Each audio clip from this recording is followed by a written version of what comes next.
All right, well, hello Algebra 2 people. We're going to start Chapter 2 today. We skip over Section 2.1, not a big deal. But we're going to focus today on graphing lines. I'll save graphing inequalities for the next video. But a discussion about graphing lines can't really begin until we talk about, or can't really start without talking about slope. And I imagine a lot of you have an idea of what slope is, but our definition for slope will be the ratio of vertical change to horizontal change.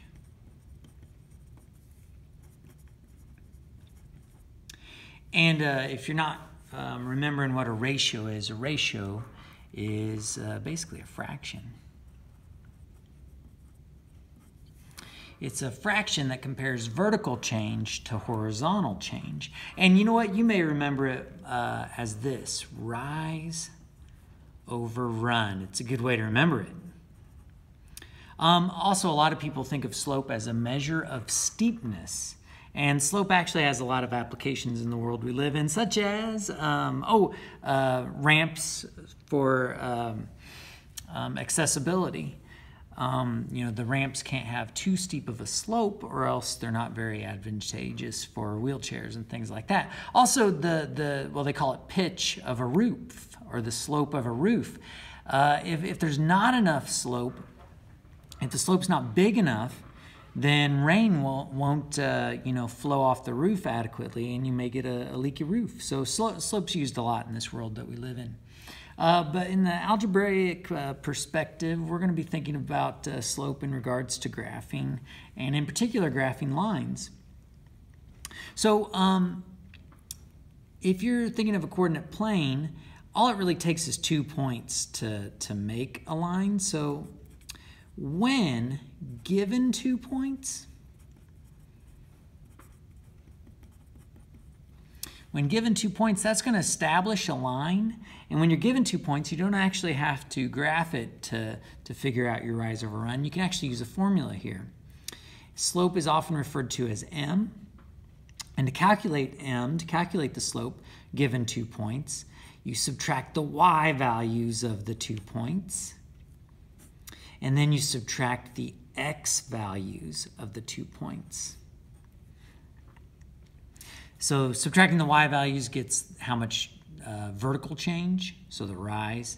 And then subtracting the x values gets you the amount of horizontal change, or the run. So I bet you're familiar with that formula there as well. Now, slope can fall into 4 different categories. You can have 4 different types of slope. You can have positive slope. And let's just sketch a little graph of a line with positive slope.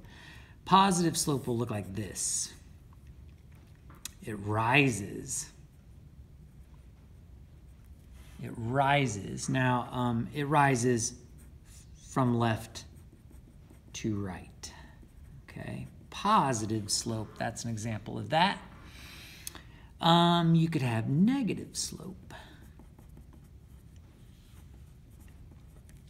And negative slope on a coordinate plane would be falling. And in particular, it would be falling, again, from left to right. It's going downward. But you can also have, so you can have positive slope, negative slope, but you can also have something called undefined slope. So undefined slope is when a line is perfectly vertical. Okay, so that's going to be a vertical line is undefined slope. And the reason for that is you have basically infinite rise. So we could say you got like a rise of like 1,000, even though it's more than that, right? It rises forever because of those arrows. So you got infinite rise, but does it run at all? Do you have a change left and right? No, you don't. And you know what? Dividing by 0 is undefined. That's why it's called undefined slope. And then finally, so we've covered upward, downward, vertical, but you can also have a horizontal slope. So it's going to be a slope of 0. If you got a slope of 0, it's going to be a horizontal line like so.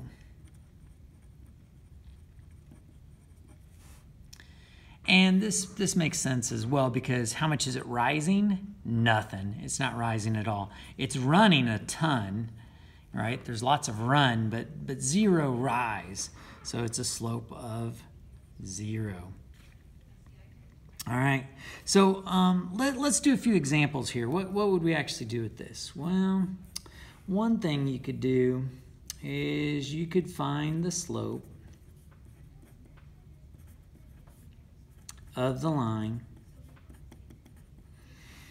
that passes through 2 points. So we're going to say through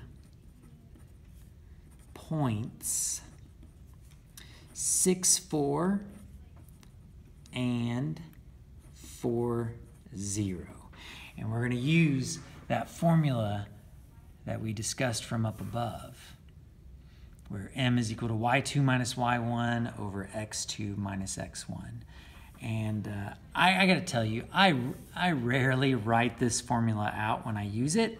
I just remember it's going to be the change in y's over the change in x's. Okay, that's some notation there that you can use. But so to do this, I'm going to think, all right, finding slope, and it's this point and this point. Well, I'm going to subtract my y's first, my change in my y values. And if I choose to do 4 minus 0, which makes sense to me, 4 minus 0, I just have to be consistent in that I got to start with the same point to get my run. So I do my y values, 4 minus 0, and then I'm forced to do 6 minus 4 for my run. And so I end up getting 4 over 2, and we always want to simplify our slope. In this case, it'll be 2, or a rise of 2 and a run of 1, but we could just write it as 2. Now, I do want to emphasize that if I had chosen to do the other points first, so basically 0 minus 4 and then 4 minus 6, I would get negatives top and bottom, but a negative divided by a negative makes a positive. So we would get the same slope either way. Now, since it's a slope of 2, does this line rise, fall? Is it vertical or horizontal? Well, because it's a positive slope, it rises. So we know a lot about it just based on the slope.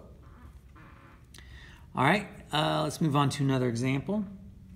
Another thing they could ask you about slope is they could ask you to determine if lines are parallel or perpendicular. So let me get this written out real quick.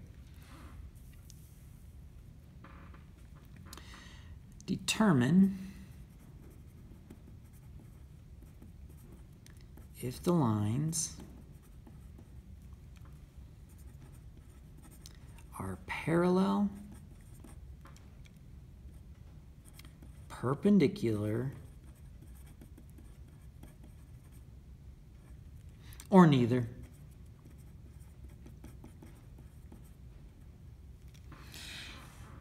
Now, I'm not sure how much of this you remember from geometry, but it turns out to be parallel.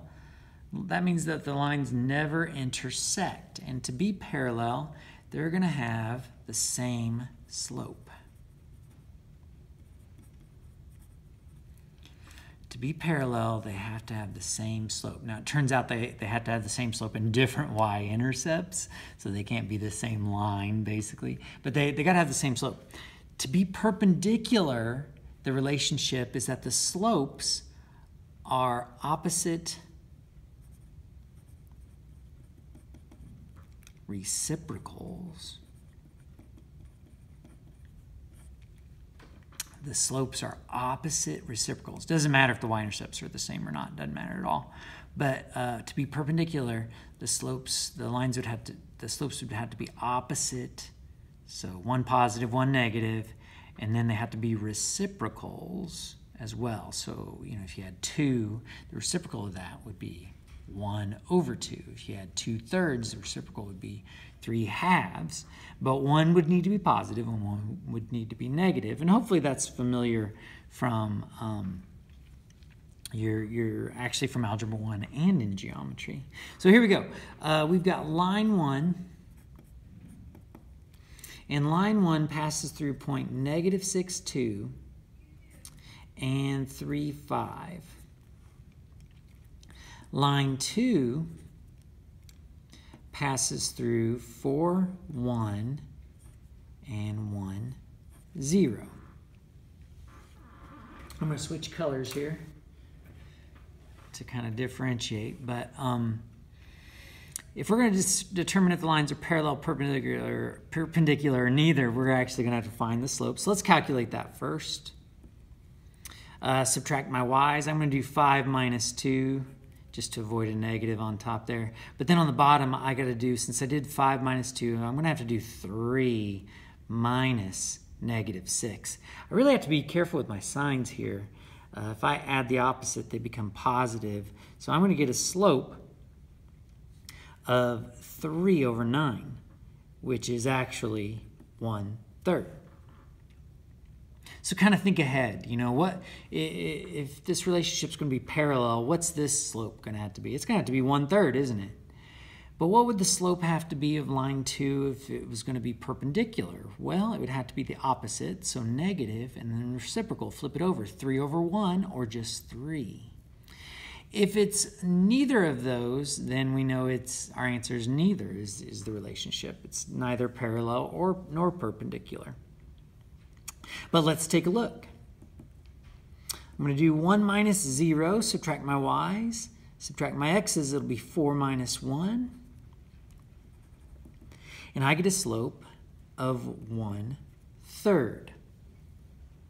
So what can you determine when the slopes are the same? Yep, they're parallel. They are parallel. All right, let's keep going here.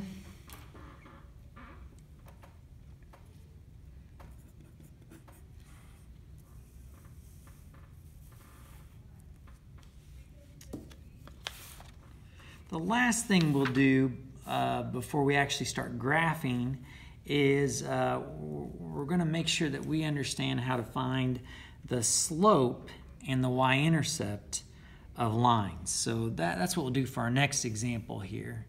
Find the slope and y-intercept of the lines.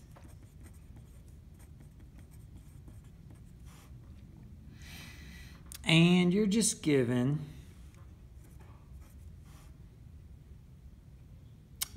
for our first example, you're given 2x plus y equals -3.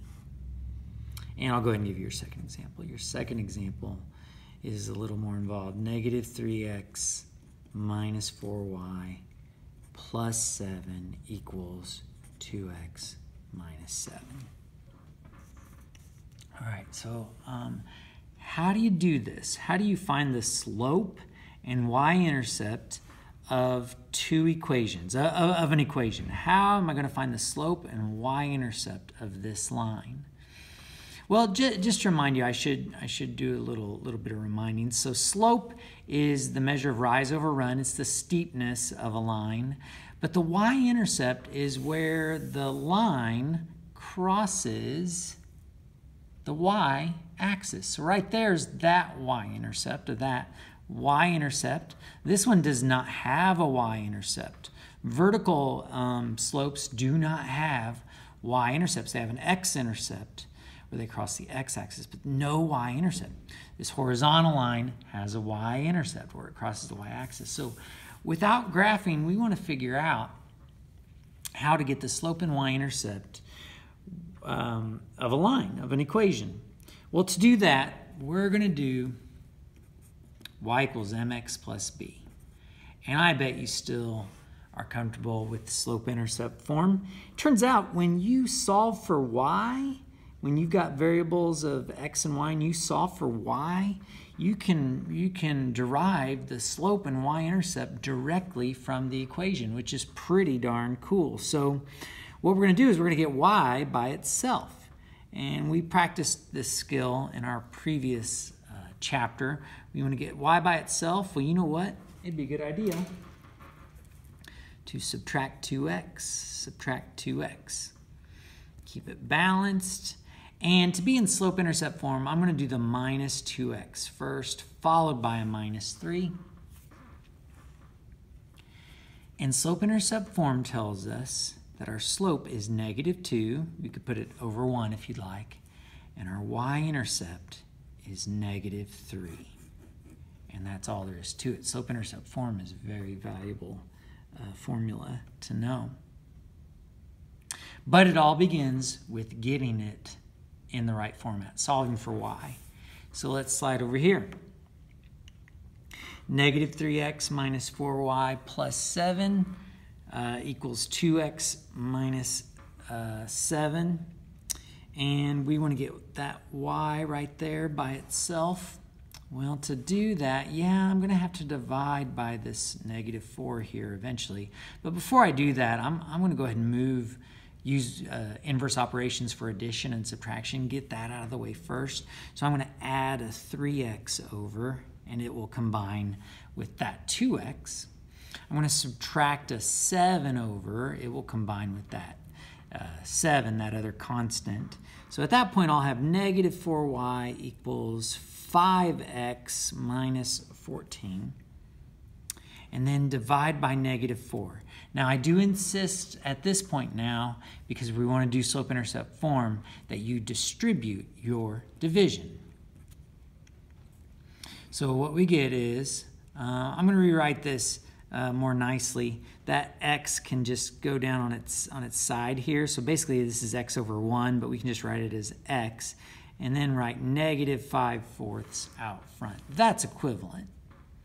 And then we've got this negative 14 over negative 4. The negatives divide out.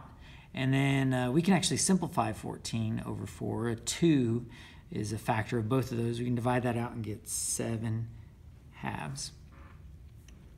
And so our slope is negative 5/4. And it's interesting because the negative can either go with the 5, it can go with the 4, it can go out in the middle. It doesn't matter. I always put it with the numerator, and so I know I'm going to go down 5 over 4 for my slope. I just like it that way. And then my y-intercept, the 7 over 2 isn't as helpful. If you're actually going to graph, it's probably a good idea to rewrite it as a mixed number in this case. I mean, 7 over 2 is correct, but I would actually prefer to write it as 3.5. All right, so that right there is our introduction to graphing lines. And we haven't actually graphed anything yet, have we? Well, let's see. I guess I'll stick with my promise here. Let's go ahead and go a little bit further. Let's turn the page before we call it a day. Let's turn the page. Let's get a couple graphing ones out of the way, and then we'll stop. Okay. Actually, we'll just do one graphing, and then we'll split it up. Let's graph y equals negative 2x plus 5. Well, we're going to graph this. You could graph it by using a table of values, going x, y, and then just going like negative 2, negative 1, 0, 1, and 2. And then get corresponding y values, and each one of these would be coordinates on the graph, and you could plot them. That's how we're going to graph things that we don't know an algorithm for graphing or a formula for graphing. That's how we do it. But we don't have to do that because we're familiar with slope-intercept form. Y equals mx plus b. And we're in luck on this because this is in slope-intercept form. And my slope is negative 2 over 1. and my y-intercept is 5, and I can begin graphing. Now here's the thing. When graphing, start with your y-intercept. So it's where the graph crosses the y-axis, and it crosses at, whoa, I'm going down. I need to go up 5. And you make a dot. So two points make a line. To get my second point, and I can get multiple points, I can use slope. So from that dot, I use slope. Down 2 over 1, down 2 over 1, down 2 over 1, down 2 over 1, down 2 over 1, down 2 over 1, down 2 over 1, up to back 1. Do you see how you're still on the line there? Up to back 1. That's why that negative can go either way. With the 2 or with the 1, you'll still be on the same line.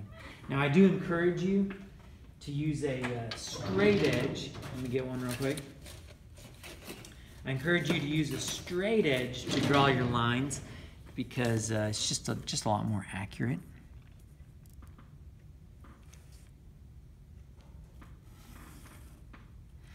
And there we have it. We've graphed a line. So I'll save more graphing for the next video. But I do want to talk about one more thing before I cut you loose on this. When you graph any graph, it's going to have a domain and a range. And I want to start thinking about that, okay? Our domain is the set of all x values on the graph. Now notice this goes on forever, doesn't it? So it's going to go forever to the left, forever to the right. It's going to cover all the x values. It's going to cover all the x values. So we just say all real numbers. It's going to cover every single x value. You can think of negatives, positives. The range is our y values, our output values. Our y values on this graph are going to go up forever and down forever. So again, our range is going to be all real numbers on this. Now, a little bit later, you're going to be required to know something called interval notation. I'll go ahead and tell you about it real quick. Negative infinity to infinity. Negative infinity to infinity.